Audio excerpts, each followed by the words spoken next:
Welcome to Daily Fix Guide. And in this video, I'm going to show you how to change currency in Revolut. So if you need to switch between currency and Revolut, here's how to do it. As an example, let's just go and access your Revolut account. Make sure to launch the application and log in into your account if you have an account. And if you don't, you'll have to go and create an account. So as you can see, this is my account at the moment. So you'll have for you to tap on the account at the middle of the screen.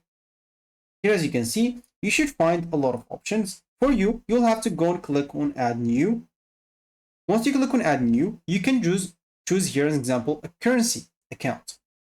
So you'll be able to add whatever currency account, and here you'll have to choose the currency that you want. So, as an example, I want British pound to be added.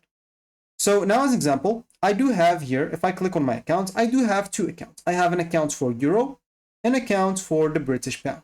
Of course, I can always go here to accounts, click on add new, and add another currency if I want to. Maybe as an example, I want something for the US dollars, or maybe the Real Saudi. As an example, I'll be able to find this right here, and I'll be able always to switch between them without any problem. So that should be it for me in this video. Thank you for watching, and goodbye.